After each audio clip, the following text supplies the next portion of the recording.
Hello dear friends, मैं हूं ब्रह्मदेव सिंह। आज मैं आपको 12th सिलेबस की next poem the passing of Arthur composed bye Alfred Lord Tennyson से डिस्कस करूंगा।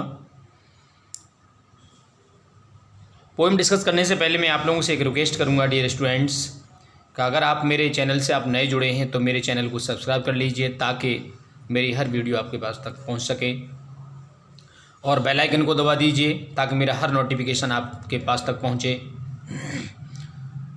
मैं आपको हर पोएम में जो रियलिटी है डेप्थ में ले जाने का प्रयास कर रहा हूं और लाइन बाय लाइन एक्सप्लेन कर रहा हूं ताकि आपकी ठीक से समझ में आ चुके। पहले मैं आपको वर्ड मीनिंग दे रहा हूं, देखिएगा वर्ड मीनिंग देखिएगा। कीवर्ड हैं इनका। पहले अल्फ्रेड लॉर्ड टेनिसन का मैं आपको डेट ऑफ बर्थ और DOB 6 अगस्त 1809 समर्सबाई इंग्लैंड। इनका जन्म जो था वह 1809 में समर्सबाई इंग्लैंड में हुआ था, और इनकी जो डेथ थी वो 6 अक्टूबर को ही 1892 83 ईयर्स में सरे इंग्लैंड में हुई थी। देखिए इन्होंने 1827 में ट्रिनिटी कॉलेज ज्वाइन किया था, और यहीं पर इनका एक मित्र था आर्थर हेलम। ये इनके फ्रेंडशिप हुई थी, बहुत ज़्यादा क्लोज फ्रेंडशिप हो गई थी। आगे चल के यही आर्थर हेलम इनके बहनोई हुए थे, मतलब कहने का मतलब अपनी सिस्टर की शादी, इमली की शादी इन्हीं से कर दी थी। और फिर इन्हें आर्थर हेलम की जो डेथ जो हुई थी वो जिनेवा में आकस्मिक हो गई थी। तो तब इन्हें बड़ा बुरा मतलब बहुत दुख हुआ था। तब इन्होंने एक काव्य लिखा था इन मेमोरियम, मतलब इनका जो काव्य का नाम था वो इन मेमोरियम था। इन मेमोरियम का मतलब होता है याद में लिखा हुआ। तो इन्हीं की याद में इन्होंने ये 17 वर्ष में मतलब 17 years to compose this work. ये काव्य था 17 वर्ष में इन्होंने कंप्लीट कर पाया था। ये सबसे बढ़िया इनका काव्य है। 1884 में जब 1884 में ये अल्फ्रेड लॉर्ड टेनिसन लगातार कविता लिख रहे थे और लिखते चले गए, तो महारानी विक्टोरिया इनसे बड़ा खुश हो गई। तब इन्होंने बैरन की उपाधि, इन्होंने लॉर्ड शब्द नहीं लगा था, अल्फ्रेड टेनिसन नाम था इनका, और लॉर्ड की उपाधि 1884 में इनको दी गई है। बैरन जो उसको कहते हैं, लॉर्ड कह दीजिएगा, तब इनको बैरन बनाया गया है। इनको बाकायदा एक ऑफिस मिली, मतलब एक पूरा महल सा मिला था, उसमें इनको सीटेड किया गया था। महारानी ने इनको प्रसन्न होकर के, खुश होकर के इन्हें वो स्थान दिया था। जब ये विलियम शेक्सपियर के बहुत ज़्यादा शौकीन थे, जब इनकी डेथ हुई थी तो विलियम शेक्सपियर का प्ले था सिमलाइन। तो सिमलाइन जो है इनके बेड के नीचे निकला था। ये बहुत ही, जब इनकी डेथ हुई थी तो इनके बेड के नीचे हर समय ये इनके पिलो के नीचे निकला था। तो हर समय इसको विलियम शेक्सपियर को बहुत ज़्यादा पढ़ा करते थे। चलिए अब कीवर्ड ले लेते हैं। देखिए कीवर्ड में सबसे पहले आप देखें, वार्ज स्मॉल बोट होती, छोटी नौका होती है। यील्डिंग देना होता है। वेयर फॉर वाई और देयर फॉर क्यों, इसलिए होता है। गोल्ड चेन्स मान होता है वैल्यूएबल बॉन्ड ऑफ लव, प्रेम का मूल्यवान बंधन होता है। मतलब ये गोल्ड चेन्स का मतलब है सोने की जंजीर नहीं है। यहाँ पर metaphor figure of speech use किया है, ठीक है ना। राइट रॉट होता है डन, मतलब संबंध किया जाता है। तो ये इंपॉर्टेंट कीवर्ड्स थे। आगे देखेंगे। अब हम चलते हैं आपकी बुक पर। बुक को देखिएगा। देखिए आगे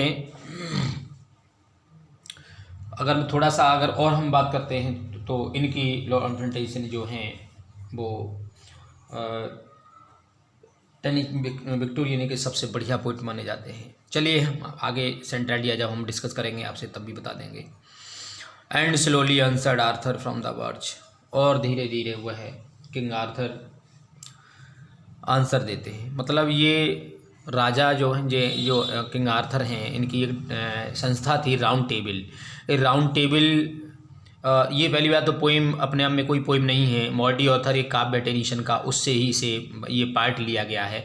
तो उसमें एक राउंड टेबल नाम की संस्था होती है। तो एक बार युद्ध में राजा के सभी लोग मारे जाते हैं, राजा घायल हो जाता है, और उसका जो एक सैनिक होता है सर बेडीवर होता है, उसका जो है ना सरदार था, वो केवल जिंदा बचा रहता है। तो ये जो पोएम है बेडीवर और जो किंग आर्थर है उसका ये डायलॉग है, ये आपस में डायलॉग चल रहा है। तो वो राजा जो किंग है वो बेडीवर को समझाता है, वो अपनी 3 रानियां हैं वो, और 3 रानियों को बिठाल करके नाव में, बार्ज फिलहाल मतलब बार्ज तभी तो यूज हुआ है, बार्ज, वो 3 रानियों को बिठाल करके वो है अब जो है वहाँ से दूर जाना चाहता है।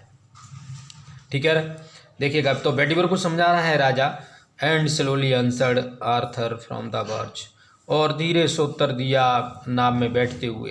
एंड स्लोली धीरे से आंसर्ड उत्तर दिया आर्थर, राजा आर्थर ने, फ्रॉम द बार्ज, बार्ज माने छोटी नौका में। द ओल्ड ऑर्डर चेंज, पुरानी प्रथाएं बदल जाएंगी, पुराने नियम चेंज बदल जाएंगे। Yielding place to new, yielding माने दे देंगे, प्लेस माने स्थान, न्यू माने नए, और नई प्रथाओं को स्थान दे देंगे। ठीक है, ये प्रोवर्ब है आपकी, ये प्रोवर्ब ये लाइन है नहीं, हम बोलते हैं old order change the yielding place to new, ये हम बोलते हैं, ये तो प्रोवर्बियल लाइन है, ये ध्यान रखेंगे आप, नोट करते जाएंगे, ये प्रोवर्बियल लाइन है आपकी ये वाली। तो पुरानी प्रथाएं बदल जाएंगी, नई प्रथाएं आ जाएंगी। God fulfils himself in many ways, और ईश्वर फुलफिल्स माने भर देता है, हिमसेल्फ माने अपने आप, इन मैनी वेज अर्थात ईश्वर अपने कार्यों को उन्हें पूरी तरह से भर देता है, नई प्रथाओं को, पुरानी प्रथाओं को, अर्थात ईश्वर उन कार्यों को इन भिन्न भिन्न प्रकार से पूर्ण करा लेता है। हिमसेल्फ एच बड़ा बनना है, भगवान के लिए है या ईश्वर के लिए है, ध्यान रखेंगे अल्लाह के लिए है ये। तो ईश्वर उन कार्यों को अनेक तरीकों से अनेक प्रकार से पूर्ण करा लेता है, उसे कराना ही पड़ता है। एंड और वो न ईश्वर, लोग न चाहते हुए ईश्वर को कौन रोक सकता है? ही इज़ ऑल माइटी, वह सर्वशक्तिशाली होता है, वह हर तरह से अपने कार्यों को परिपूर्ण करवा ही लेता है। Least one good custom should corrupt the world, least कहीं ऐसा न हो, लीड का बेटा ये लीस्ट का प्रयोग होता है, लीस्ट का मतलब होता है कहीं ऐसा न हो, नेगेटिव अर्थ होता है इसका, इसके आगे नो या नॉट का प्रयोग नहीं कर सकते, ये सिंटेक्स का रूल है आपका। Least one good custom should corrupt the world, कहीं एक अच्छी प्रथा शुड करप्ट माने नष्ट कर दे, बर्बाद कर दे, द वर्ल्ड, कहीं एक बहुत लंबे समय से चली आ रही प्रथा कहीं इस दुनिया को बर्बाद न कर दे। कभी कभार आपने देखा होगा बेटा, बहुत लंबे समय से एक प्रथा चली आ रही है और वो सदियों से अच्छी मानी जाती रही है, और कहीं ये प्रथा कहीं हमारी दुनिया, हमारे ये ब्रह्मांड को, इस दुनिया को नष्ट न कहीं कर दे, तो वो हो सकता है प्रेजेंट जनरेशन है उसके लिए प्रथा अच्छी न होती हो। जैसे आपने सती प्रथा देखी थी, बहुत पहले से चली आ रही थी, लेकिन आज वो प्रथा हम लोग सोचते हैं तो क्या हमें वो आज हम लागू होने देंगे? नहीं होने देंगे। बहुत सारी ऐसी प्रथाएँ हैं जो बेचारी जबरदस्ती महिलाओं को चिता पर जला दिया जाता था, है ना। तो कहीं ये प्रथाएं दुनिया को नष्ट न कर दें, अच्छी ना हो। कम्फर्ट दाई सेल्फ, तो वो फिर कहते हैं किससे? सर बेडीवर से, दोबारा से फिर बेडीवर अपने सरदार से कहते हैं कम्फर्ट दाई सेल्फ। कम्फर्ट मानो धैर्य रखना, दाई सेल्फ अरे तुम स्वयं धैर्य रखो। भैया देखो रोना, सर बेडीवर रोते हैं और कहते हैं आप मुझे अनाथ करके जा रहे हैं महाराज, आप मेरे पिता के समान थे, आज मुझे छोड़ करके जा रहे हैं राजन। तो कहते हैं अब कम्फर्ट धैर्य रखिए, अपने आप धैर्य रखिए। वाट कम्फर्ट जिनमी, अरे हम में क्या धैर्य है, हमारे अंदर कुछ नहीं है। वाट कम्फर्ट जिनमी, मेरे अंदर कुछ नहीं है, मैं आपको कुछ नहीं दे सकता, है ना। I have lived my life, मैंने अपनी ज़िंदगी को काट लिया। आई हैव लिव्ड, मैंने जी लिया है। माई लाइफ अर्थात मैंने अपनी समय काट लिया है। मैं यहाँ राजा रहा, मैंने लोगों से जैसा किया, जैसा व्यवहार किया, वैसा मैंने अपना समय अपने यहाँ पर काट लिया है। And that which I have done, और जो, एंड दैट विच, और जो मैंने, जिसमें विच आई हैव डन, और जिसमें मैंने जो भी किया है, में ही का मतलब ईश्वर से, एच बड़ा बनना है। हिमसेल्फ फिर भगवान के लिए है, वह कर सकता है। विदिन माने अंदर ही अंदर, हिमसेल्फ माने स्वयं, मेक माने बना देगा। क्या, कैसे बना देगा? बना सकता है क्या? प्योर माने शुद्ध, वह अपने आप ही उसे शुद्ध बना सकता है। अर्थात ईश्वर, वो विश्वास है उसे कि जो मैंने गलत नहीं किया है, मैंने कुछ भी गलत नहीं किया है, ईश्वर मेरे कर्मों को, अब तक मेरा जीवन है, जो मैंने जीवन जिया है, मेरे जीवन को शुद्ध बनाएगा, मेरे कार्यों को शुद्ध कर देगा, मुझे मोक्ष मिल जाएगा। मैंने कुछ गलत नहीं किया, लोगों को सताया नहीं, लोगों को परेशान नहीं किया है, तो ईश्वर मेरे कार्यों को शुद्धता में बदल देगा, मेरे कार्य शुद्ध होंगे, वह मुझे माफ़ करेगा। बट दाऊ लेकिन तुम सुनो बेडीवर, लेकिन आप सुनिए, बट दाऊ लेकिन तुम, इफ़ दाऊ शुडस्ट नेवर, देखो बेटा ये दाव और दो, ये दाव दोनों वर्ड हैं, ये ओल्ड फैशन वर्ड हैं, अब तो पोइम यूज नहीं करते। मैं भी पोइम लिखता हूँ तो, लेकिन मैं ये वर्ड यूज नहीं करता हूँ, अब बहुत कम यूज करते हैं। दाई दी दाइन दाव, है ना, ये बहुत कम यूज करते हैं, लेकिन अब ज़रूरत पड़ने पर आज यूज कर देते हैं, है ना, लेकिन बहुत कम, रेयरली। बट दाव लेकिन तुम, if shouldst never see my face again, अगर मेरे आप दर्शन न कर सको, यदि मेरे चेहरे को कभी न दे सको, अगर मेरे दर्शन, अगर मुझसे तुम्हारी मुलाकात कभी ना हो, भेंट कभी नहीं हो, तो क्या करें, प्रे फॉर माई सोल, आप प्रे माने प्रार्थना करना, फॉर माई सोल, मेरी आत्मा के लिए आप दिनों रात भगवान से आराधना करना, ईश्वर से प्रार्थना करते रहना। अर्थात हमारी तुम्हारी मुलाकात न हो सर्वे डीवर, आप मुझे बहुत प्यारे हो, मैं आपका बहुत प्यारा हूँ, आप मुझे अपना पिता तुल्य मान रहे हो। अगर मैं तुम्हें कभी न मिल पाऊँ तो आप मेरी प्रार्थना भगवान से, अपने ईश्वर से प्रार्थना करते रहना। More things are wrought by prayer, क्योंकि आपको नहीं मालूम है बेडीवर, बहुत सारे कार्य तो प्रार्थना से ही हो जाते हैं। मोर थिंग्स माने बहुत से कार्य, आर रोट माने, रोट का मतलब डन से है, बाई प्रेयर प्रार्थना से। बहुत सारे कार्य हम प्रार्थना से कर सकते हैं। अरे बच्चों, मैं आपसे कह रहा हूँ बहुत सारे कार्य नहीं, हर कार्य हम प्रार्थना से कर सकते हैं। ईश्वर वो शक्ति है जिसने पूरा ब्रह्मांड चला रहे हैं, जिसने पूरा हर जीव को रचा है, इसने जीव को बनाया है, हर प्रकृति, हर एक एक कण, हर पार्टिकल, हर यहाँ पर एक एक पार्ट ईश्वर के बस में है, ईश्वर के हाथ में है, वही कंडक्शन कर रहे हैं। तो आप प्रार्थना करते रहिए। मैं आपसे कह रहा हूँ ईश्वर को जरूर भजिए, ईश्वर को कभी मन छोड़िए। तो बेडीवर को वो सलाह दे रहे हैं कि बहुत सारे कार्य तो केवल प्रार्थना से होते हैं, तो प्रार्थना करते रहिए। Then this world dreams of, अरे वो कार्य भी हो सकते हैं प्रार्थना से, देन माने जिनका, दिस वर्ल्ड ड्रीम्स ऑफ अर्थात जिनका लोग स्वप्न भी नहीं देख सकते। दुनिया जिन कार्यों का स्वप्न नहीं दे सकती है, अर्थात कभी ड्रीम में भी नहीं सोचती है, कि कल्पनाओं में, इमेजिनेशंस में भी नहीं लाती है, वो कार्य प्रार्थना से केवल संपन्न हो जाते हैं। ड्रीम्स ऑफ, स्वप्न देखना, केवल लोग स्वप्न में नहीं स्वप्न में नहीं सोच सकते, वो कार्य प्रार्थना से हो ही जाते हैं। वेयर फॉर, इसलिए क्यों नहीं, let thy voice rise like for, wherefore let thy voice, तेरी वो आवाज़, लेट दाई वॉइस, अपनी आवाज़ को राइज उठने देना, लेट उठने दो, है ना। लेट माने दाद, अर्थ हो इम्परेटिव सेंटेंस है। लेट दाई वॉइस, अपनी आवाज़ को, राइज माने उठने देना, लाइक ए फाउंटेन, फुहारे की तरह से, for me night and day, अरे फुहारे की तरह से मेरे लिए, राज माने उठने देना, लाइक माने की तरह से, फाउंटेन माने फुहारे की तरह से, फॉर मी मान मेरे लिए, नाइट एंड डे दिनों रात मतलब 24 आवर, आप अपनी आवाज़ को, इसलिए मैं आपसे क्या कह रहा हूँ, आप अपनी आवाज़ को, अरे बेडीवर, अपनी आवाज़ को दिनों और रात मेरे लिए फुहारे की तरह से ऊपर को उठने देना, राइज होने देना, अपनी आवाज़ को मेरे याद, अर्थात मेरी याद में तुम लगातार फाउंटेन की तरह से चलने देना, उठने देना, ऊपर को चलने देना। अर्थात आपने देखा है फुहारा फुहारा बेटा कभी थकता नहीं है। आपने जेम्स रसेल का 10th में पोएम पढ़ के आए हैं आप, है ना। फाउंटेन वहाँ पर भी क्या समझाएगा, सतत रूप से चलता, कभी थकान महसूस नहीं करता है। वैसे ही सतत रूप से अपनी आवाज़ को चलने देना और मेरी याद तुम करते रहना, क्योंकि कभी हमारी आपकी भेंट नहीं होगी, हम आपसे कभी मिल नहीं पाएंगे, हम जा रहे हैं सदैव के लिए, हम आएंगे नहीं। आगे देखिएगा, बहुत इंपॉर्टेंट स्टेंजा बच्चों, यहाँ से आप ध्यान रखेंगे, लास्ट तक ही ध्यान रखेंगे। For what are better than sheep and goats, क्या है ना, वॉट आर मैन बेटर, क्या वे लोग बेटर अच्छे हो सकते हैं, देन शीप एंड गॉड, क्या भेड़ और बकरियों से वे लोग अच्छे हो सकते हैं। बच्चों समझने की कोशिश करना बेटा, मैं आपसे फिर कह रहा हूँ, ये यहाँ से लेकर के लास्ट तक समझने की कोशिश करना, इंपॉर्टेंट है, यहीं से आता है। दैट माने जो, नरिश माने व्यतीत करते हैं, ए ब्लाइंड लाइफ, जो अपने जीवन को नरिश तो करते हैं, स्पेंड तो करते हैं। That spend a blind life का मतलब यहाँ स्पेंड से लगाएंगे हम, ठीक है ना।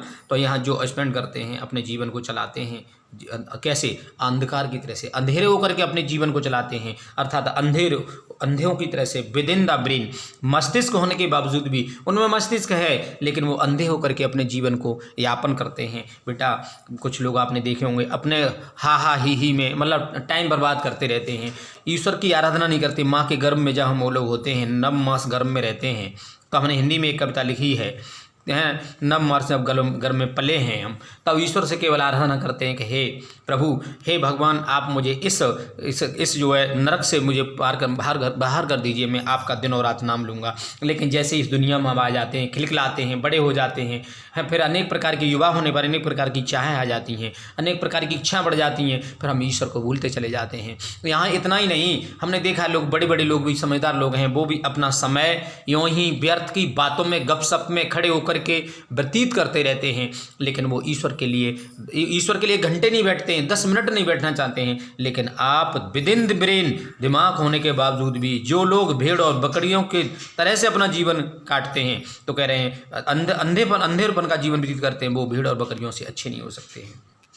दिमाग होने के बावजूद भी जो लोग अपने अंधे होकर के अंधेपन में जीवन व्यतीत करते हैं, ठीक है ना, मैं फिर समझा रहा हूँ, दिमाग है ना, दिमाग रखते हुए भी जो लोग अंधेपन का जीवन व्यतीत करते हैं वे क्या वो शीप और गॉड से अच्छे हो सकते हैं? तो जिन लोगों के अंदर दिमाग है फिर भी वो अंधे होकर के जीवन व्यतीत करते हैं, अंधे लोगों की तरह जीवन व्यतीत करते हैं, तो उनका जीवन शीप एंड गॉड से अच्छा नहीं हो सकता है। वेरी वेरी इंपॉर्टेंट है, ये बता रहा हूँ मैं आपको। इफ़ यदि नोइंग गॉड, यद्यपि वो भगवान को जानते हैं, सब जानते हैं कि पूरा कंडक्शन कौन कर रहा है, ईश्वर कर रहा है, उन्हें अच्छी तरह मालूम है कि हमारा कंडक्शन जो है ईश्वर के हाथ में, सारा सब कुछ है वो ईश्वर के हाथ में। तो कंडक्शन जब ईश्वर के हाथ में है, हम कुछ नहीं है, फिर भी आपने देखा कैसी कैसी हम लोग धमकी दे देते हैं एक दूसरे को। इफ़ नोइंग गॉड, ईश्वर की सत्ता को जानते हुए भी they lift not hands for prayer. They माने वे, लिफ्ट माने उठाना चाहते, नॉट हैंड्स अर्थात वो अपने हाथ नहीं उठाते फॉर प्रेयर। किसके लिए? ईश्वर की प्रार्थना में, ईश्वर की आराधना में, ईश्वर की याद में, ईश्वर के लिए वो फिर भी अपना समर्पण नहीं करना चाहते, ईश्वर के सामने अपने आप को समर्पित नहीं करना चाहते हैं। अरे टेनिशन कहते हैं कि ईश्वर की सत्ता के बारे में सब जानते हैं, फिर भी क्यों नहीं आप समर्पण, सरेंडर क्यों नहीं करते हैं उसको, आप अपने आप को, लेकिन नहीं जानते हैं। लेकिन जब मुसीबत में फंस जाते हैं तब सिर्फ हमें याद आता है ईश्वर। सुख में सुमिरन सब करें, दुख में करे न कोई। ऐसा ही होता है, सुख में सभी लोग सुमिरन करते हैं, दुख में कोई भी नहीं ईश्वर को भजता है ना। दुख में सब लोग, तो सुख में कोई भी नहीं भजना चाहता है, और दुख जब पड़ जाता है तो जरूर ही दिनों रात ईश्वर को भजते ही रहते हैं। But both for themselves, कौन? स्वयं भी, for both themselves, वो स्वयं भी, and those who call them friends, मतलब वो अपने स्वयं के लिए, and दो और वे जिन्हें वो अपना मित्र कहते हैं, है ना, वो उनके लिए, अपने लिए न तो वो हाथ उठाना चाहते हैं, अर्थात न तो ईश्वर की आराधना अपने लिए करना चाहते हैं, और नहीं अपने और उनके लिए भी नहीं करना चाहते। हु माने जिन्हें कॉल माने कहते हैं, देम माने उन्हें फ्रेंड्स माने जिन्हें अपना मित्र वो कहते हैं, उनके लिए वो है बिल्कुल भी आराधना नहीं करना चाहते हैं। अरे दूसरे की भलाई के लिए भी चाहो, अपने साथ साथ ईश्वर से कल्याण की कामना करो कि ईश्वर पहले दुनिया का कल्याण कर देना, ईश्वर उसके बाद मेरा कल्याण करना। ईश्वर, यही हमारी अपेक्षा है, यही हमारी कल्पना होनी चाहिए। पहले ईश्वर दूसरों को साईं इतना दीजिए जहाँ में कुटुंब समाए। अरे मेरा कुटुंब तो पहले बाद में देखना प्रभु, पहले दूसरों का कुटुंब देखना। लेकिन लोग ऐसा नहीं करते हैं, पहले अपना कुटुंब देख लेते हैं, दूसरे की रोटी छीनने में कोई कमी नहीं करते हैं। आपने देखा है आज दूसरों के लोग बहुत जल्दी रोटी छीनने के लिए प्रयास करते रहते हैं, और जब छिन जाती है साथ, जब वो व्यक्ति चला जाता है, जब उस व्यक्ति को जब कष्ट पहुँच जाता है, तो मैं समझता हूँ उसे बड़ा सुख मिलता है ऐसे लोगों को। तो वो कह रहे हैं ऐसे लोगों के अंदर बुद्धि नहीं है, ऐसे लोग बुद्धिहीन हैं, अपना ना दिमाग होने के बावजूद अंधेपन का जीवन व्यतीत करते हैं, और शीप और गॉड से वो अच्छे नहीं हो सकते हैं। वो न तो अपने लिए कभी प्रार्थना नहीं करते हैं, और ना ही उनके लिए कभी प्रार्थना करते हैं जिनको अपना मित्र कहते हैं। तो ना वो दूसरों का भला कराना चाहते हैं, ना वो अपना तो सदैव केवल अपने स्वार्थी हैं, सेल्फिश से तो अपना भला तो चाहते ही रहते हैं। For so the whole round earth is every way, for चूँकि इस प्रकार से द होल राउंड अर्थ, पूरा ये ब्रह्मांड, अर्थात पूरे चारों तरफ ये राउंड, पूरे ब्रह्मांड हमारा, पूरी पृथ्वी, इज एवरीवे, हर प्रकार से बाउंड माने बंधी हुई है, जुड़ी हुई है, कनेक्टेड है। किससे? बाई गोल्ड चेन से। यहाँ पर बेटा मेटाफर यूज किया है, यहाँ पर मेटाफर है, आप लिख लेंगे बेटा, हमने वहाँ नहीं बता पाया था आपको। यहाँ मेटाफर है, तो मेटाफर जो है ये ब्लैंक वर्स में लिखा करते थे, तो यहाँ पर कोई राइम्स वगैरह नहीं है, कहीं मिल गई तो मिल गई, इन्हें राइम्स में नहीं लिखते थे, ब्लैंक वर्स के मास्टर माने जाते थे ये। बाउंड बाई गोल्ड चेन्स, ये है ना, सोने रूपी जंजीरों से ये बंधा होता है, प्रेम रूपी जंजीरों से ये ईश्वर के पैरों से पूरा ब्रह्मांड बंधा होता है। About the feet of God, किससे? About the feet of God, ईश्वर के पैरों से। तो ईश्वर के पैर में प्रेम की सोने रूपी जंजीर हैं, उनसे ये पूरा हमारा पृथ्वी, पूरा ब्रह्मांड हर तरीके से बंधा हुआ है। और अंत में बेडीवर रो रहा है अभी भी, तो बेडीवर को समझाते हुए अंत में कहते हैं, बेडीवर बट नाउ, लेकिन अब मैंने तुम्हें समझा दिया, फेयरवेल, अब मैं तुम्हें विदाई लेता हूँ। और इतनी कह करके राजा वहाँ से चले जाते हैं। चलिए देखिए यहाँ से फिर समझ लीजिएगा, बहुत इंपॉर्टेंट लाइन ये है, वेरी वेरी इंपॉर्टेंट। फॉर, यहाँ से देखिएगा, for what are men better, क्या वे लोग अच्छे हैं, देन शीप और गॉड्स, क्या वे शीप और गॉड से, भेड़ और बकरियों से अच्छे हैं। दैट माने जो नरिश माने स्पेंड करते हैं, बेटा यहाँ पर स्पेंड होता है नरिश का मतलब, ठीक है, जो व्यतीत करते हैं। ब्लाइंड लाइफ जो अंधेपन का जीवन व्यतीत करते हैं, जो अंधा जीवन व्यतीत करते हैं। विद इन द ब्रेन दिमाग रखने के बावजूद भी, उनमें ब्रेन है फिर भी अपना दिमाग अंधेपन की तरह से अंधे होकर के व्यतीत करते हैं। इफ नोइंग गॉड, यदि वह ईश्वर को जानते हैं, they lift not hands of prayer, वे भगवान की प्रार्थना में, भगवान की आराधना में हाथ नहीं उठाते हैं। फॉर देम सेल्वेस एंड दोज, और उन अपने लिए भी और उनके लिए जिन्हें वो हुम है ना, हु कॉल देम फ्रेंड, जो जिन्हें वो अपना मित्र कहते हैं, तो उनके लिए भी वो है प्रार्थना नहीं करना चाहते हैं। फॉर सो, इसी प्रकार से द होल राउंड, क्या राउंड अर्थ, पूरा ये ब्रह्मांड, पूरी गोल पृथ्वी अर्थात चारों तरफ से ये ब्रह्मांड इज एवरीवे, हर तरीके से बाउंड बना है बाय गोल्ड चेन्स, सोने की जंजीरों से। मेटाफर मैंने आपको बता दिया है, gold chains about the feet of God, ईश्वर के पैरों से सोने रूपी अर्थात प्रेम की सोने रूपी जंजीरों से बंधा हुआ है। बेटा बेडीवर बट नाउ, लेकिन अब भाई दे मुझे विदाई दो, फेयरवेल, मुझे विदाई दो, अब बस में चलता हूँ, अब आप खुशी रहना है ना, और आगे के लिए आप अपना ख्याल रखना। और इतने कह करके राजा अपनी रानियों को लेकर के और वो छोटी सी वार्ज में बैठ करके, छोटी सी नाव में, नौका में बैठ करके वह चला जाता है। उसी किश्ती के साथ वो अपने जीवन को वहाँ से समाप्त कर लेता है, मतलब वहाँ से छोड़ करके वो चला जाता है। तो बेटा मैंने आपको ये पोइम ये कंप्लीट कर दी लाइन बाय लाइन, और कुछ आपको कहीं दिक्कत रहती है तो फिर आप मुझे कमेंट करके बताना कि लाइन कम समझ में आई है, तो मैं अभी सेंट्रल आइडिया डालूंगा, उसमें मैं आपको बता दूंगा। अगर आपको ये मेरी वीडियो पसंद आती है तो बेटा मेरे चैनल को सब्सक्राइब करें और बेल आइकन को दबाएं ताकि हर नोटिफिकेशन मेरा आपके पास तक पहुँचे। Thank you, have a nice day.